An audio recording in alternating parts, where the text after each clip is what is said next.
Mi nombre es el doctor Alessandro Bergamaschi. Soy antropólogo forense con 28 años de experiencia en el análisis de restos humanos. He examinado más de 2100 esqueletos desde los osarios de Pompeya hasta las fosas comunes de Bosnia. Trabajo para el Vaticano desde 2004, verificando la autenticidad de reliquias y la conservación de cuerpos venerables. Soy católico practicante, sí, pero mi fe nunca interfirió con mi ciencia, hasta que examiné los restos de Carlo Acutis en marzo de 2019. Lo que descubrí ese día desafió cada protocolo de mi carrera. Los datos no encajaban, las mediciones eran imposibles. Y cuando terminé de redactar mi informe técnico, el Vaticano me pidió silencio. No censura, silencio. Durante 13 años guardé ese informe en un cajón cerrado con llave, hasta que algo ocurrió que me obligó a hablar. Crecí en Bérgamo, ciudad de médicos y anatomistas. Mi padre era cirujano ortopédico, mi abuelo, patólogo. En mi casa se hablaba de cuerpos con la misma naturalidad que otros hablan del clima. A los 12 años ya sabía distinguir un fémur masculino de uno femenino por el ángulo de la cabeza femoral. A los 16 ayudaba a mi padre a catalogar huesos en el Museo de Anatomía Comparada de la Universidad de Pavía. La muerte nunca me asustó. Era un objeto de estudio, un rompecabezas biológico.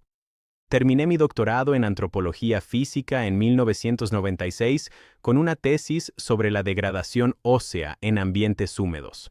Pasé 3 años en Croacia exhumando víctimas de guerra. Aprendí que los huesos hablan, cuentan edad, sexo, dieta, enfermedades, traumas, nunca mienten. En 2004, el Vaticano me contrató para su comisión de verificación de reliquias. Mi trabajo era simple, determinar si los huesos atribuidos a santos eran auténticos. San Valentín en Roma, Santa Cecilia en Trastevere, San Francisco Javier en Goa.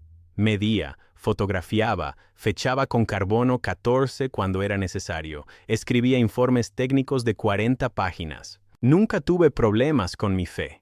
Dios creó las leyes de la biología. Yo solo las estudiaba. En enero de 2019 recibí una llamada del postulador de la causa de beatificación de Carlo Acutis. Me pidieron que examinara el cuerpo antes de su traslado definitivo a Asís. Carlo había muerto en octubre de 2006 de leucemia fulminante. Tenía 15 años. Fue enterrado en el cementerio de Ternengo, un pueblo al norte de Milán. En 2019 se inició el proceso de beatificación. Protocolo estándar: exhumar, verificar el estado de conservación, documentar científicamente, trasladar a un lugar de veneración si el cuerpo estaba íntegro. Yo había hecho esto docenas de veces. Santos del siglo XIII, reducidos a polvo. Santos del siglo XVII con piel momificada y cuero. Santos del siglo XIX con tejidos saponificados por la humedad. Cada caso tenía su lógica química. El frío conserva. La cal acelera la descomposición. El plomo de los ataúdes crea ambientes anaeróbicos. Siempre había una explicación. Siempre. Llegué a Ternengo el 23 de enero de 2019 a las 6:47 de la mañana.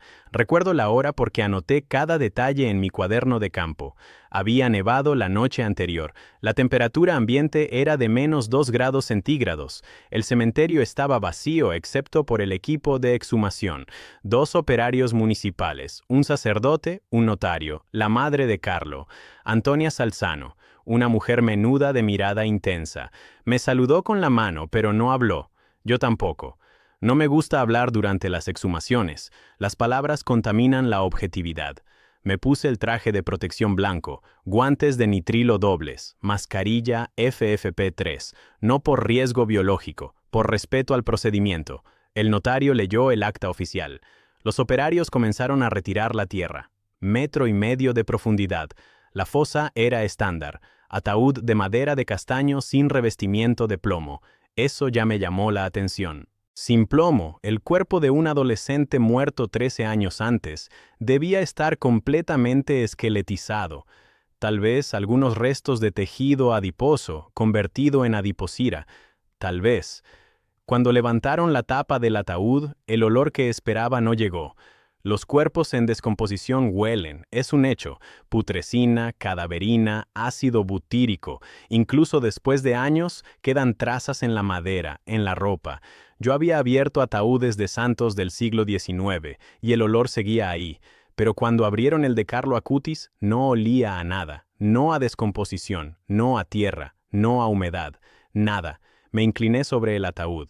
Carlo estaba vestido con jeans, una sudadera azul y zapatillas Nike, ropa que su madre había elegido. Su posición era natural, manos cruzadas sobre el pecho, rostro ligeramente ladeado hacia la derecha, pero lo que me detuvo no fue la posición, fue el color. Su piel no era gris, no era amarilla, no era verdosa, era beige claro, como si alguien lo hubiera maquillado para un velorio esa misma mañana. Extendí la mano y toqué su frente con 2 dedos. La textura no era la de un cuerpo momificado, no era cuero seco, no era cera, era suave, elástica, como piel viva pero fría. Retiré la mano, miré al sacerdote. Él me miraba a mí. Nadie dijo nada. Saqué mi termómetro infrarrojo, un Flux 62 Max Plus, calibrado 3 días antes. Apunté a la frente de Carlo. La pantalla mostró 4,3 grados centígrados, correcto para un cuerpo expuesto a menos 2 grados ambiente durante 40 minutos desde la apertura. Tomé la temperatura del ataúd interior, 5,1 grados. Correcto. Tomé la temperatura de la tierra circundante, 3,8 grados. Todo dentro de los parámetros esperables. Pero entonces noté algo: la condensación. Cuando un cuerpo frío se expone a aire más cálido, se forma condensación en la piel. Es física elemental, pero en la frente de Carlo no había condensación. La piel estaba seca, como si regulara su propia temperatura. Eso no era posible. Los muertos no regulan temperatura. Tomé una muestra de tejido de la parte posterior del cuello con un bisturí estéril. Corté un fragmento de 2 milímetros. La piel cedió con resistencia. No se desmoronó, no se fragmentó. Se cortó como tejido fresco. Coloqué la muestra en un tubo estéril y la sellé. Después, tomé una muestra ósea. Protocolo estándar. Una pequeña sección del hueso ilíaco izquierdo, accesible sin dañar la integridad visual del cuerpo. Usé una sierra oscilante Striker de velocidad baja. El hueso cortó limpio. Cuando examiné la sección, vi médula ósea roja. Médula roja. En un cuerpo de 13 años post-mortem, la médula debía estar completamente desecada o convertida en grasa amarilla. Pero esta era roja, viva. Tomé una fotografía macro con una Canon EOS 5D Mark IV y lente de 100 milímetros, ampliación de 40 aumentos. Las trabéculas óseas estaban intactas, sin signos de desmineralización, sin colonización bacteriana, sin colapso estructural. Cerré los ojos durante 10 segundos. Respiré. Abrí los ojos. Los datos seguían siendo los mismos. Llamé a mi asistente, la doctora Marta Castelli. Ella estaba documentando el ataúd desde el exterior. Le pedí que verificara la muestra ósea de forma independiente. Marta tiene 15 años de experiencia en histología ósea. Trabajó en el Instituto Smithsoniano antes de volver a Italia. No es fácil de impresionar. Se inclinó sobre la muestra con una lupa de 10 aumentos. Estudió la sección durante 3 minutos sin hablar. Después levantó la vista y me preguntó si había contaminación de la muestra durante el corte. Le mostré el protocolo de esterilización. Le mostré la sierra sellada. Le mostré el tubo de almacenamiento con fecha y hora. No había contaminación posible. Ella volvió a mirar la muestra. Después dijo en voz baja: «Esto no debería estar aquí». Yo asentí. Ella preguntó: «¿Qué escribimos en el informe?». Yo respondí: «La verdad, solo los datos». Pero ambos sabíamos que los datos iban a crear un problema. Transportamos el cuerpo al laboratorio de la Universidad Católica del Sagrado Corazón en Milán. Sala de análisis forense nivel 3. Temperatura controlada de 18 grados. Humedad relativa del 45%. Iluminación de espectro completo. 3 cámaras de video documentando desde ángulos diferentes. 2 testigos oficiales. Un representante de la diócesis y un notario civil. Inicié el protocolo de examen completo. Peso del cuerpo: 52,4 kilogramos. Altura, 1 metro con 71 centímetros. Coincidía con los registros médicos de Carlo al momento de su muerte. Eso era esperable. Lo que no era esperable era la distribución del peso. Un cuerpo esqueletizado de esa altura pesa entre 8 y 12 kilogramos. Un cuerpo momificado pesa entre 15 y 25 kilogramos dependiendo del nivel de desecación. Carlo pesaba 52 kilogramos, como si aún tuviera todos sus órganos, como si aún tuviera sangre. Pero eso era imposible. Coloqué un estetoscopio Littmann Cardiology 4 sobre el pecho izquierdo. Silencio absoluto. Obviamente, tomé una radiografía portátil con un equipo Shimadzu Mobile Art Evolution. La imagen mostró el esqueleto completo, todas las vértebras presentes, costillas intactas, ninguna fractura post-mortem. Pero lo que me dejó sin palabras fue la densidad de los tejidos blandos. En una radiografía post-mortem, los órganos desaparecen, no proyectan sombra, pero en la radiografía de Carlo había sombras. El corazón, los pulmones, el hígado, como si estuvieran ahí. Llamé al radiólogo jefe del Hospital San Raffaele, el doctor Giulio Marchetti. Le envié la imagen por correo encriptado sin decirle de quién era. Le pedí que la analizara. Él respondió en 20 minutos. Su informe decía: varón adolescente. Órganos presentes con densidad reducida pero estructuras identificables. Probable momificación natural excepcional. Requiere tomografía para análisis volumétrico. Le dije que enviaría el cuerpo para una tomografía computarizada. Él preguntó cuándo había muerto el sujeto. Le dije: 2006. Hubo silencio en la línea. Después preguntó: ¿alguna intervención de conservación artificial? Le respondí: ninguna. Ataúd de madera sin sellar, sin embalsamamiento, enterrado en fosa estándar. Él dijo: eso no es posible. Los órganos no sobreviven 13 años sin tratamiento. Yo respondí: lo sé. Él dijo: necesito ver esto personalmente. La tomografía se realizó el 27 de enero de 2019 en el Hospital San Raffaele. Equipo Siemens Somatome Definition Edge de 128 cortes. Protocolo de adquisición. Espesor de corte de 0,6 milímetros. Reconstrucción tridimensional completa. El Dr. Marchetti operó el equipo personalmente. Yo observaba las imágenes en tiempo real en el monitor auxiliar. Las primeras secciones mostraron el cráneo, estructura ósea intacta, después el tórax. Y ahí fue cuando todo cambió. El corazón de Carlo Acutis estaba presente. No como una sombra difusa, como un órgano. Las 4 cámaras eran identificables: el ventrículo izquierdo, el ventrículo derecho, las aurículas, los grandes vasos. Marchetti ajustó el contraste para medir la densidad tisular. Los valores eran bajos, entre 30 y 45 unidades Hounsfield, mucho menos que un corazón vivo, que mide entre 40 y 80, pero infinitamente más que un corazón descompuesto, que no proyecta densidad alguna. Marchetti murmuró: no puede ser. Continuó el escaneo. Los pulmones mostraban estructuras alveolares colapsadas pero reconocibles. El hígado estaba reducido en volumen, pero su forma era clara. Los riñones, visibles. El vaso, presente. Marchetti detuvo el escáner, se quitó los lentes, los limpió, se los volvió a poner, reinició el escaneo desde cero. Los resultados fueron idénticos. Después de la tomografía, Marchetti me pidió hablar en privado. Fuimos a su oficina. Cerró la puerta. Me preguntó si había alguna posibilidad de que el cuerpo hubiera sido tratado con alguna técnica de conservación no declarada. Le mostré el acta de inhumación de 2006, firmada por el médico forense, el director del cementerio, el sacerdote, sin ningún procedimiento de embalsamamiento.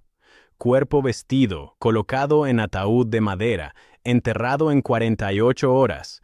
Marchetti leyó el documento. Después dijo: he visto momias egipcias con mejor conservación artificial que tienen 3000 años y no se ven así. He visto cuerpos de santos medievales conservados en urnas de cristal con mirra y no se ven así. Esto no tiene precedente. Le pregunté qué escribiría en su informe. Él respondió: voy a escribir exactamente lo que vi y voy a agregar una nota. Esto requiere análisis adicional, porque desafía todo lo que sé sobre descomposición post-mortem. Las muestras de tejido se enviaron al laboratorio de patología de la Universidad de Padua. El análisis histológico tardó 3 semanas. Cuando recibí los resultados, los leí 3 veces antes de creer lo que estaba viendo. Las células del tejido cardíaco mostraban núcleos intactos. Núcleos. En células de 13 años post-mortem, los núcleos celulares se desintegran en cuestión de horas después de la muerte, 24 horas como máximo, pero aquí estaban, teñidos con hematoxilina, perfectamente visibles bajo el microscopio. El informe del patólogo, el doctor Lorenzo Bevilacqua, decía textualmente: las estructuras nucleares están presentes y son identificables mediante tinción estándar. No se observa lisis celular completa. La arquitectura tisular está preservada de manera que no corresponde con el tiempo transcurrido desde la muerte. No se identifican agentes conservantes químicos, no se identifican procesos de momificación natural conocidos.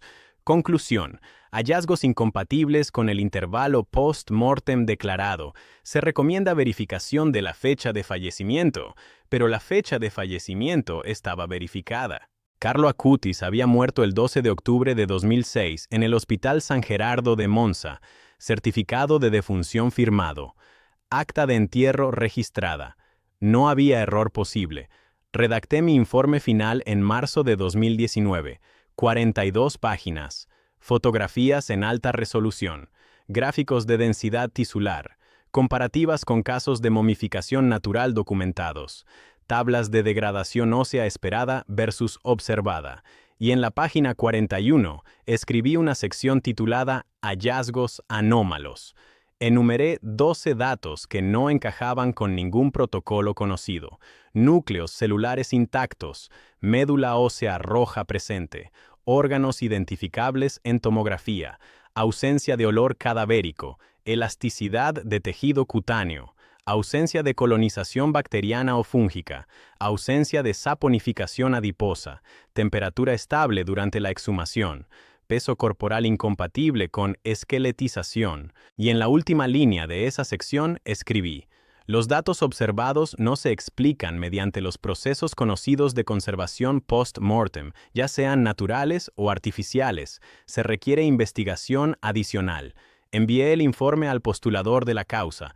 Él me llamó 3 días después. Me dijo que el informe era excelente, científico, riguroso, y después me dijo: pero no podemos hacerlo público todavía. Le pregunté por qué. Él respondió: porque la gente no está lista para entender esto. Van a pensar que es un fraude, van a exigir explicaciones que la ciencia no puede dar. Necesitamos tiempo. Le dije que yo no trabajo para la opinión pública, trabajo para la verdad. Él respondió: exacto, y la verdad necesita protección. Guardé una copia del informe en mi oficina, en un cajón con llave, y no hablé del tema durante 13 años, ni en conferencias, ni en clases, ni siquiera con mi esposa. Ella sabía que algo me había afectado. Me veía escribir en mi cuaderno de campo por las noches. Me veía mirar fotografías en la computadora hasta tarde. Una noche me preguntó si estaba bien. Le dije que sí. Ella insistió: ¿viste algo que no deberías haber visto?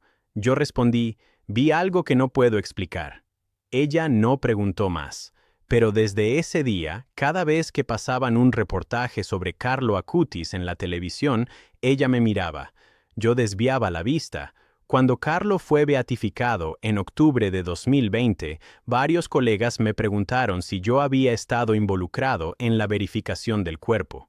Respondí que sí, pero que no podía dar detalles. Uno de ellos, el doctor Fabri, antropólogo de la Universidad de Bolonia, me presionó. Me dijo que había rumores de que el cuerpo estaba en condiciones extraordinarias. Le dije: los rumores no son ciencia. Él insistió: pero tú lo viste, ¿es cierto? Yo respondí: sí, lo vi, y es verdad. Él preguntó: ¿entonces por qué no publicas? Yo no respondí. Él entendió y no volvió a preguntar. Pero el silencio tiene un costo. Empecé a soñar con Carlo, no pesadillas, solo escenas repetidas. Yo estaba en el cementerio, abría el ataúd, Carlo abría los ojos y me preguntaba: ¿por qué no has dicho la verdad? Yo despertaba con el corazón acelerado, mi esposa me tocaba el hombro. Otra vez, me decía, yo asentía. Después de la beatificación, empecé a recibir mensajes de personas que habían conocido a Carlo, una maestra de su escuela primaria, un compañero de catequesis, la dueña de la librería donde compraba libros de informática. Todos me contaban historias. Carlo ayudando a un compañero con problemas de matemáticas. Carlo explicando a su clase cómo funcionaba Internet.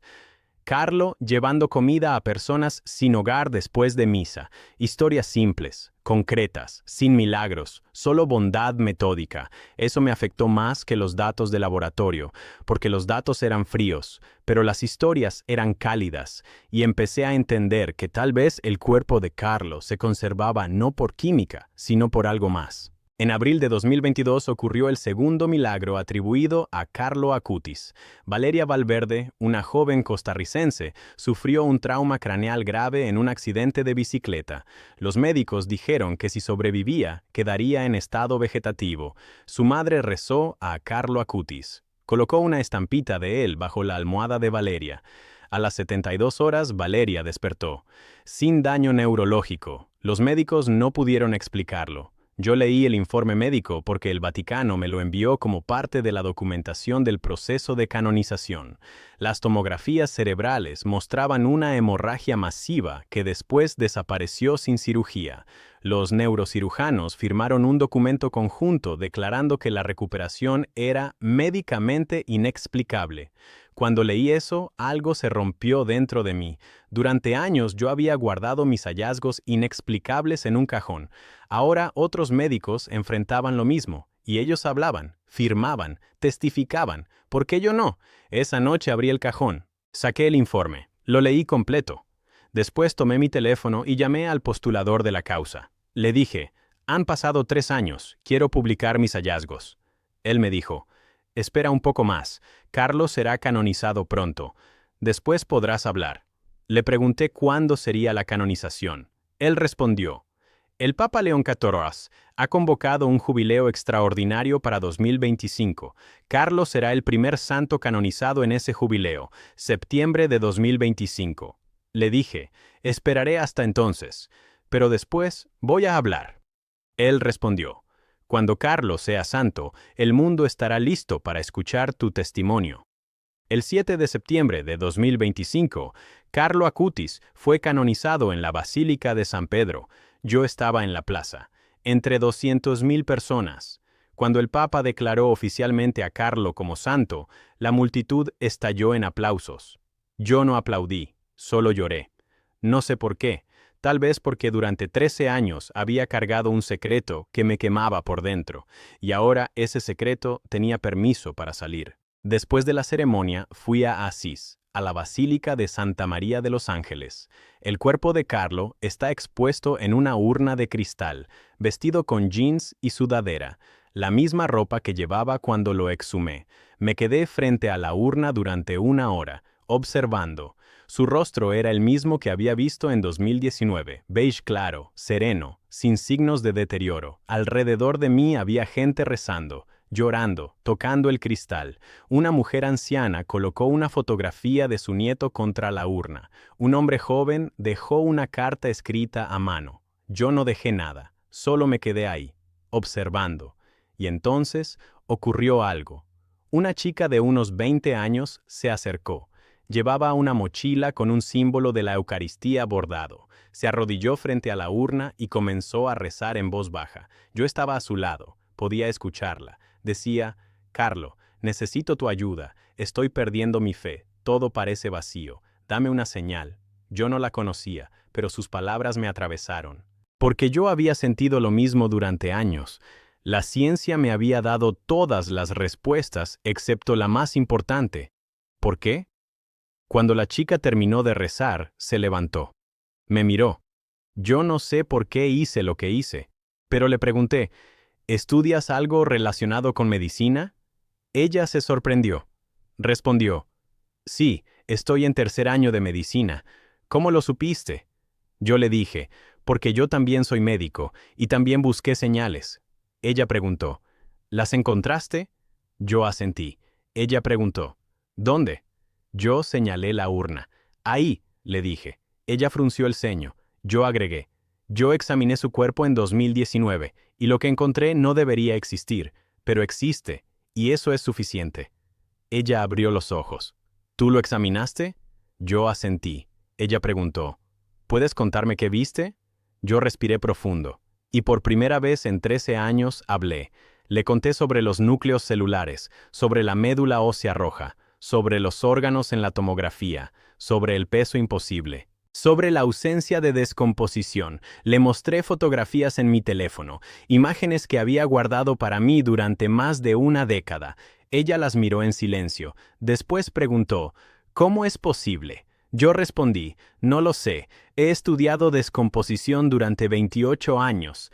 He examinado cuerpos de todas las épocas, y nunca vi nada así. La ciencia no tiene respuesta. Ella preguntó, ¿entonces qué es? Yo respondí, no sé qué es, pero sé que no es. No es momificación, no es embalsamamiento, no es conservación natural. Es otra cosa. Ella permaneció callada durante un minuto. Después dijo, gracias, eso es lo que necesitaba escuchar. Yo pregunté, ¿qué es lo que necesitabas? Ella respondió, que lo inexplicable existe, que la ciencia tiene límites, y que esos límites son la puerta hacia algo más grande. Yo asentí. Ella se despidió y se fue. Yo me quedé ahí, y por primera vez en 13 años sentí paz. Volví a mi oficina en Bérgamo 2 días después, abrí el cajón, saqué el informe. Lo leí una última vez, y después hice algo que nunca pensé que haría. Lo publiqué, no en una revista científica, no en una conferencia. Lo subí a un repositorio académico abierto con el título Análisis antropológico forense del cuerpo de Carlo Acutis, hallazgos incompatibles con protocolos estándar de conservación post-mortem. El documento se descargó 40.000 veces en la primera semana. Recibí 300 correos electrónicos. La mitad eran de colegas que me preguntaban si había verificado los datos. La otra mitad eran de personas que me agradecían por hablar. Uno de los correos era del doctor Marchetti, el radiólogo. Decía, gracias por publicar. Yo también guardé mis imágenes durante años. Ahora las voy a compartir. Otro correo era de la doctora Castelli, mi asistente. Decía, siempre supe que este día llegaría. Estoy orgullosa de que hayas tenido el valor. 2 semanas después de la publicación, recibí una llamada del Vaticano. Era el prefecto de la Congregación para las Causas de los Santos. Me dijo, Dr. Bergamaschi, hemos leído su informe. Queremos que testifique oficialmente en una conferencia de prensa sobre los hallazgos científicos relacionados con San Carlo Acutis. Le pregunté por qué ahora. Él respondió, porque el mundo necesita saber que la santidad no es solo espiritual, también es física, y usted tiene las pruebas. Acepté. La conferencia de prensa se realizó en el Vaticano el 18 de octubre de 2025. Sala de prensa. 150 periodistas. Cámaras de todo el mundo. Yo estaba sentado en una mesa con el postulador, un teólogo y un cardenal. Hablé durante 20 minutos. Presenté datos, fotografías, gráficos, sin emoción, solo ciencia. Al final, un periodista preguntó, «Doctor, ¿usted cree que esto es un milagro?» Yo respondí, yo soy científico, los milagros están fuera de mi área de expertise, pero puedo decir esto, los datos que observé no se explican con la ciencia actual, y eso es lo único que puedo afirmar con certeza. Otro periodista preguntó, ¿ha cambiado esto su fe? Yo respondí, sí. Él insistió, ¿cómo? Yo respondí, antes mi fe era teórica, ahora es empírica. Hoy, 3 meses después de esa conferencia, sigo recibiendo mensajes. Estudiantes de medicina que quieren saber más, patólogos que me envían casos similares que nunca publicaron, familias que perdieron hijos jóvenes y encuentran consuelo en saber que el cuerpo de Carlo desafió las leyes de la descomposición. Una madre me escribió, mi hija murió de leucemia como Carlo. Tenía 14 años. Saber que su cuerpo podría conservarse de alguna forma especial me da paz. Yo le respondí, la conservación del cuerpo no es lo que hace a alguien santo, Es el amor que vivió. Pero entiendo lo que sientes. Y es válido. Ella me agradeció. He vuelto a Asís 4 veces desde la canonización. Cada vez me paro frente a la urna y observo. No rezo, solo observo, porque para mí la observación es una forma de oración. Miro su rostro, su piel aún beige claro, sus manos aún cruzadas, y me pregunto qué leyes biológicas todavía no entendemos, qué mecanismos desconocidos operan en los cuerpos de personas que vivieron con amor radical. No tengo respuestas, solo preguntas, y eso está bien, porque la ciencia avanza con preguntas, no con respuestas definitivas. Mi esposa me acompaña ahora. Ella también se para frente a la urna. Una vez me preguntó, ¿qué ves cuando lo miras? Yo respondí, veo un misterio que me recuerda que no sé todo. Ella sonrió. ¿Y eso te asusta? Yo negué con la cabeza. No, me libera, porque durante 28 años creí que la ciencia podía explicar todo, y Carlo Acutis me enseñó que no, que hay espacios donde la ciencia se detiene y algo más comienza, y que esos espacios no son enemigos de la ciencia, son sus fronteras, y en las fronteras es donde ocurren los descubrimientos más importantes. El mes pasado di una conferencia en la Universidad de Padua. El tema era Antropología forense aplicada a la verificación de reliquias. Al final, un estudiante levantó la mano. Preguntó, «Profesor, ¿cuál es el caso más extraño que ha estudiado?» Yo no dudé. Carlo Acutis. Él preguntó, ¿por qué? Yo respondí, porque me enseñó que los límites de la ciencia no son fracasos, son invitaciones. Él frunció el ceño. ¿Invitaciones a qué? Yo respondí, a seguir buscando, a aceptar que hay cosas que todavía no entendemos, y a no tener miedo de admitirlo. El estudiante anotó eso en su cuaderno. Después de la clase, se acercó y me dijo, «Yo quiero trabajar en casos como ese», le dije. «Entonces estudia más de lo que crees necesario, y nunca asumas que ya sabes la respuesta antes de hacer las preguntas». Hace 2 semanas recibí una invitación de la familia de Carlo. Me pidieron que visitara su casa en Monza. Acepté. Fui un sábado por la tarde. Antonia Salzano, la madre de Carlo, me recibió. Entramos a una sala llena de fotografías. Carlo de niño, Carlo con su computadora, Carlo en su primera comunión. Ella me ofreció café. Yo acepté. Nos sentamos. Ella me preguntó, ¿qué sintió cuando examinó a mi hijo? Yo respiré profundo. Respondí, confusión, asombro y después silencio, porque no tenía palabras para lo que veía. Ella asintió. Yo también me quedé sin palabras cuando murió, pero después entendí que Carlo no se había ido, solo había cambiado de lugar. Yo pregunté, ¿cree que su cuerpo se conservó por una razón? Ella respondió, sí. Creo que Dios quería mostrarnos que la muerte no es el final, y usó el cuerpo de Carlo como evidencia. Yo no supe qué decir. Ella agregó, usted es científico, y su testimonio tiene peso, por eso es importante que haya hablado. Le agradecí. Ella me mostró el cuarto de Carlo, aún intacto, su computadora, sus libros, su crucifijo. Me dijo, él pasaba horas aquí documentando milagros eucarísticos, 160 milagros de 15 siglos, los catalogaba, los investigaba, verificaba fuentes, era meticuloso. Yo sonreí, como un científico. Ella asintió, exacto. Carlo creía que la fe y la razón no eran enemigas, que se necesitaban mutuamente. Yo respondí, él tenía razón. Cuando salí de la casa, me quedé parado en la calle durante 10 minutos, mirando el edificio, pensando en el chico que había vivido ahí, que había muerto a los 15 años, que había dejado un cuerpo que la ciencia no puede explicar, y me di cuenta de algo. Carlo Acutis no necesitaba que yo hablara, pero yo sí necesitaba hablar, porque guardar silencio me estaba destruyendo, y ahora que he hablado, puedo respirar. Si este testimonio te ha marcado tanto como marcó mi vida, te pido que te suscribas y compartas este video con alguien que necesite escucharlo, porque las huellas del cielo no siempre son visibles. A veces están en un laboratorio, en una radiografía, en un informe que guardamos en un cajón durante 13 años, y a veces hablar de esas huellas es la única forma de honrarlas. Yo soy el doctor Alessandro Bergamaschi, y durante 28 años creí que la ciencia tenía todas las respuestas, hasta que conocí a Carlo Acutis, y él me enseñó que las mejores preguntas no tienen respuesta, solo tienen invitación. A seguir buscando, a seguir preguntando, y a nunca dejar de asombrarnos.